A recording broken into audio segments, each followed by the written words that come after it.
আজকে তোমাদের দেখাবো চিকেন বটি মশলার রেসিপি। তো সবার প্রথমে আমি গোটা টমেটো, পেঁয়াজ, লঙ্কা, আদা রসুন আর কাজু একটা জায়গায় নিয়ে নিয়েছি। আর ঝিরঝিরি করে পেঁয়াজ, আদা রসুন কেটে নিয়েছি। সাথে নিয়েছি গোটা গোলমরিচ, ধনে গুঁড়ো, জিরে গুঁড়ো, চিনি, কাশ্মীরি লঙ্কার গুঁড়ো, গোটা মশলা, গরম মশলা, হলুদ আর গোলমরিচের গুঁড়ো। এইগুলো সব ভালো করে সাজিয়ে নিয়েছি। এগুলো রান্না করতে আজকে লাগবে। তারপরে গ্যাস জ্বালিয়ে আমি সর্ষের তেলে যে চিকেনগুলো আছে সেগুলোকে ভেজে দেবো। তার আগে আমি চিকেনগুলোকে সামান্য লেবু দিয়ে ভালো করে ম্যারিনেট করে রেখে দিয়েছিলাম। দেন গরম জলে দিয়ে ওটাকে রেস্টে রেখে দিয়েছিলাম। তোমরা চাইলে করে রাখতে পারো। তারপর আমি চিকেনগুলোকে ভেজে নিচ্ছি। সাথে আমি একটুখানি জিরেও অ্যাড করে নিয়েছিলাম।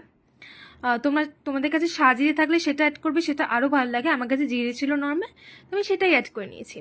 তারপরে আবারও সর্ষের তেলে আমি যে মানে গোটা পেঁয়াজ, টমেটো ছিল ওগুলো ভেজে নেব। তার আগে আমি গোটা মশলা দিয়ে দিলাম, এলাচ, দারচিনি, লবঙ্গ, গোটা মরিচ।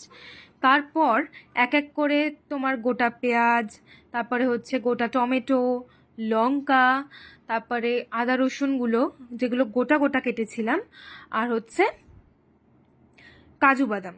কাজু বাদাম তোমরা চাইলে দিতে পারো, ওটা অপশনাল। আমি ভালো টেস্টের জন্য কাজু বাদাম দিলে মারাত্মক টেস্ট হয়, আমি তার জন্য দিয়েছি। আর এইগুলোকে ভালো করে ভেজে নেওয়ার পর, ভালো করে ব্রাউন ব্রাউন করে ভেজে নেওয়ার পর তোমাদের ঠান্ডা হতে দিতে হবে। দেখো আমি কিছুক্ষণ মাত্র ভেজে ওগুলোকে তুলে নিচ্ছি। এগুলোকে একদম ঠান্ডা করে তারপরে মিক্সিতে তোমাদের একটা পেস্ট বানিয়ে নিতে হবে। ঠান্ডা না হলে কিন্তু মিক্সিতে একদম দিও না। তারপরে আমি আবারও কড়াইতে তেল দিয়ে তার মধ্যে গোটা মশলা দিয়ে দিয়েছি।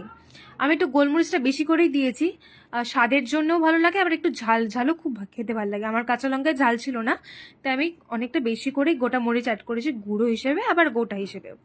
তারপরে দেখো তেল দিয়ে গোটা মরিচ দিয়ে আমি পেঁয়াজ, রসুন আর আদা যে ঝিরঝিরি করে কেটে রেখেছিলাম ওগুলো দিয়ে দিয়েছি।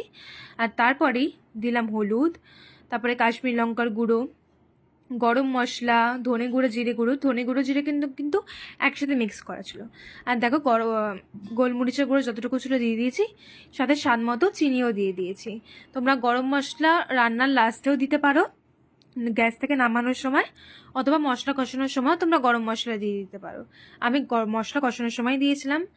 আর স্বাদে একটু মাখা মাখা হওয়ার জন্য বাটারও অ্যাড করেছিলাম। তারপরে কিছুক্ষণ মশলাটা কষিয়ে আমি চিকেনটা অ্যাড করে দিয়েছিলাম। চিকেনটা অ্যাড করার পর তুমি যদি গ্রেভি গ্রেভি রাখতে চাও তাহলে তোমাদের একটু সামান্য উষ্ণ গরম জল ওর মধ্যে অ্যাড করে নিতে হবে। আমি গ্রেভিটাকেই রেখেছি তাই আমি অ্যাড করেছি। সাথে একটুখানি আমুল ক্রিমও অ্যাড করে দিয়েছিলাম। ভীষণ ভালো লাগছিল দেখতে, যেমন টেম্পটিং, আর খেতেও কিন্তু দারুণ হয়েছিল। নেক্সট পার্টে রুমালি রুটির রেসিপি শেয়ার করব।